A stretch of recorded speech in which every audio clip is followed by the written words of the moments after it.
Estava vendo nas redes sociais, acho que foi o GE, falou assim, tem uma matéria dizendo que o André Esteves estava na tribuna ao lado do Guilherme Paes, acho que é o irmão do Eduardo Paes, eles trabalham junto na BTG e estão responsáveis pela implantação da SAF do Fluminense.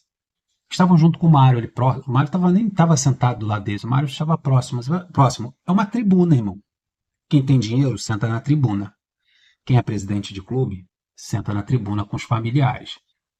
E que eu saiba, o Guilherme Paes e o André Esteves são tricolores. E era um Fla-Flu e era um final de campeonato. Então é natural que eles foram lá assistir o jogo. Tem nada a ver com o SAF. Porque a torcida do Fluminense está tão carente que ela está. Ah, a SAF avançou. A SAF avançou porque o André Esteves, que é tricolor, foi ver uma final de campeonato em que o Fluminense está envolvido. E estava próximo do presidente do clube. Entendeu? É o local que gente com dinheiro senta, que é na tribuna. É o local onde o presidente do clube senta. Então é natural que estivessem sentados próximos. E todos eles são torcedores do Fluminense. E era uma final de campeonato. A SAF não avançou. E a gente vê isso no GE, parece uma cortina de fumaça. É uma cortina, pô, vocês perderam, foram vice? Calma, a SAF vai sair. Olha lá, fulano tá sentado. Cara, é cansativo isso. É cansativo. Eu acho que a gente só pode abordar esse assunto quando nós realmente tivermos um avanço real sobre isso. O que a gente vê é o grupo político que dá sustentação à administração do Mário Bittencourt criticando a SAF, mostrando que essa SAF não vai avançar no Conselho Deliberativo. Então não adianta a BTG fazer projeto e botar para votação e o Conselho Deliberativo não aprovar. Porque o próprio clube, o próprio grupo político que dá sustentação ao Mário Bittencourt no seu comando, na administração do Fluminense, está contra a própria SAF. Então não avançou nada. Vamos deixar de cortina de fumaça, de se empolgar com essas coisas. Eu só acredito quando tiver o bonezinho da SAF, tá ok? Vamos falar de alguns pontos aqui que me incomodaram bastante nessa final de campeonato e me preocupam na verdade. Eu acho dos zagueiros que o Fluminense tem, Freitas, Inácio, Manuel, eu acho o Inácio melhorzinho. Mas depois que eu vi essas duas atuações dele em jogos importantes, né, contra a Madureira, né, contra a Volta Redonda, contra o Flamengo, que tem um ataque mais qualificado, cara, eu vi, creio que você também assistiu, uma atuação bem limitada, entregando o jogo na primeira partida, erros graves, né, tipo uns chutões para frente. Não, mas não só ele, o Thiago Silva também deu um monte de chutão. Aliás, o Fluminense não tem meio de campo. Eu não sei o que o Mano Menezes faz nos treinamentos durante a semana no CT, porque essa bola não é trabalhada de trás. Eu sei que o André não existe mais no Fluminense, ele está lá no Wolverhampton, mas o treinador também é outro, né? O treinador anterior, ele gostava que essa bola viesse de trás, né? Dos zagueiros para os volantes, né, essa bola fosse trabalhada. Mas o que a gente viu nesse Fla-Flu, principalmente nesse segundo jogo, ligações diretas do zagueiro para o atacante. Aí, Arias, se vira aí. Ô Cano, se vira aí. Canóbio. A bola nem passa pelo meio de campo do Fluminense. Foi isso que nós vimos nesse jogo. E sem falar numa escalação pífia, né, com o Lima voltando de contusão, o Lima que não deveria nem ser meia no Fluminense, mas o próprio treinador falou numa coletiva de que ele não imaginaria colocar, não era do desejo dele colocar o Arias como meia, e sim o Lima, e só não estava utilizando o Lima como meia armador, porque o Lima tinha um problema na panturrilha, estava sentindo dores. Aí ele espera o Lima melhorar, assim que o Lima melhora e coloca numa final de campeonato no segundo jogo, no jogo da volta, jogo decisivo contra o Flamengo. O Lima sem condições mostrou que o Mano Menezes ele não tem conhecimento do adversário e muito menos conhecimento do histórico recente do Fluminense. Que se estivesse acompanhando o Fluminense do Fernando Diniz, do outro treinador anterior a ele, até do trabalho do Marcão, o Lima nunca deu certo naquela posição de meio armador. Nunca deu certo.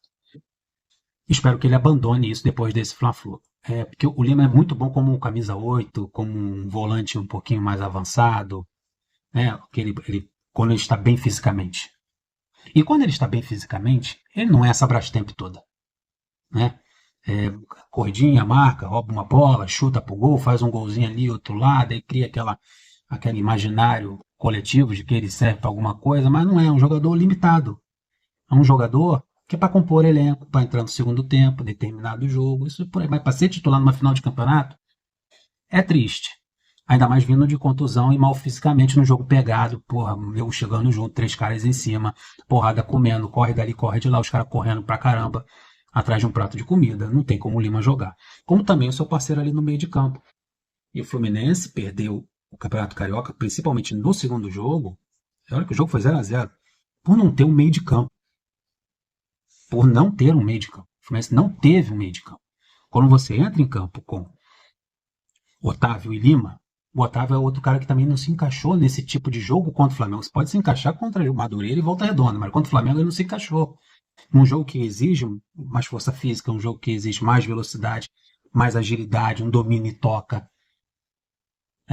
Não funcionou. O Otávio dominava a bola, vinham 2, 3. O Lima dominava uma bola, também acontecia isso. O Hércules entrou no segundo tempo, o jogo mudou. Porque o Hércules é mais jovem, o Hércules tem mais mobilidade, tem até mais qualidade na hora de chegar mais à frente. É outro tipo de jogador. Poderia ter começado a partida, por que não começou? Problema de técnico, irmão.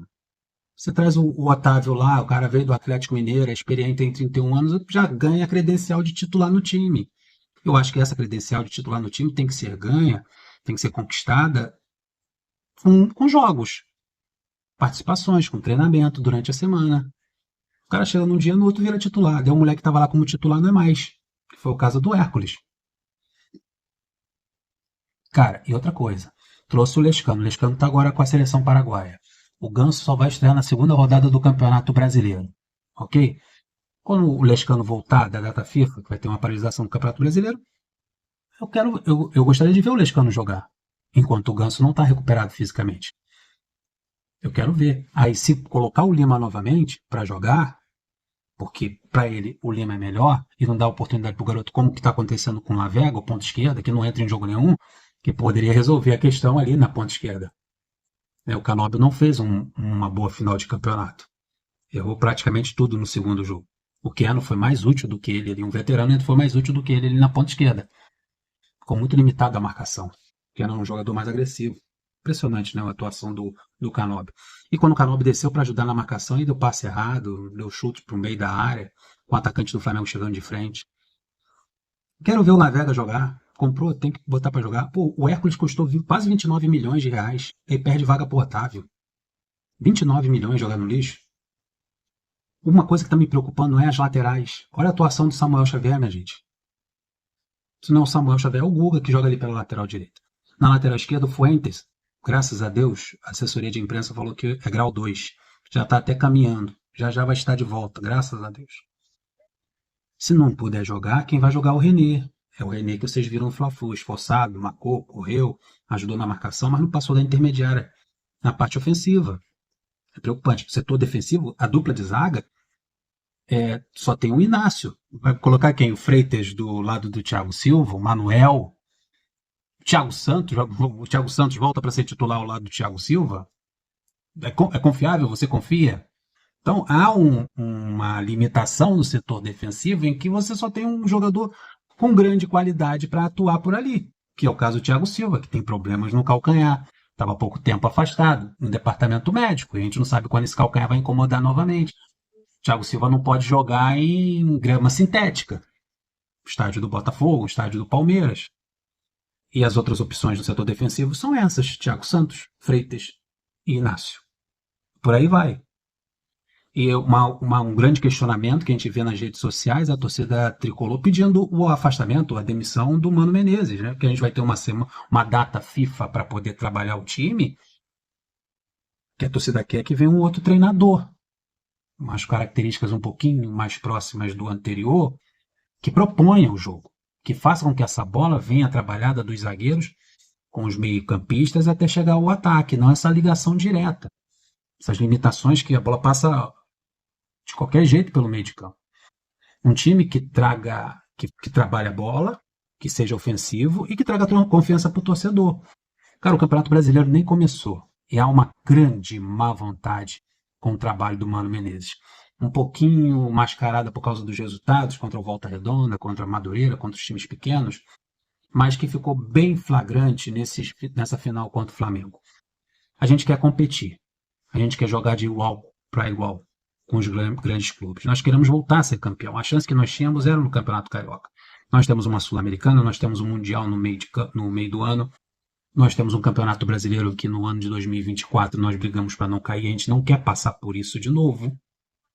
E as escolhas do Mano para a equipe titular, como foi nessa final contra o Flamengo, colocando o Otávio e o Lima no meio de campo, nos deixa preocupado para o decorrer do ano. Será que a gente vai brigar de novo pelo rebaixamento? Não, eu creio que não. Mas a diretoria poderia evitar sustos, né? E há uma má vontade, há uma preocupação e há um certo trauma da temporada 2024. A gente precisa ter confiança no cara que vai comandar o Fluminense. Muita gente falando, e eu também acho isso, que o Mano Menezes é um treinador ultrapassado. Né? Você vê tantos clubes, né, do nível do Fluminense procurando ideias mais jovens, né, no caso o Flamengo com o Felipe Luiz, times trazendo treinadores estrangeiros, portugueses, né, treinadores de fora, e jogando o melhor futebol do que o Fluminense, sendo mais preparado fisicamente do que o Fluminense, propondo mais o jogo do que o Fluminense, sendo mais agressivo do que o Fluminense, um time mais próximo, um time mais compactado do que o Fluminense, com uma transição mais rápida. O Fluminense está muito atrás em muitos quesitos. Em escolha do treinador, do time que ele vai colocar em campo, as suas substituições, as suas trocas no segundo tempo e da forma que o Fluminense está jogando. O Fluminense, na verdade, é um time bola no áreas e deixa que ele resolva sozinho. É muito pouco para um time que há pouco tempo foi campeão das Américas. Vamos ver. Se for para agir, tem que agir agora. Se deixar rolar, meu, vai trocar no meio do ano, vai trocar antes do Super Mundial, vai trocar quando o time estiver brigando para cair. Projeto. Mas precisa de projeto. Deixa o like, se inscreva no canal. Até o próximo vídeo. Flui!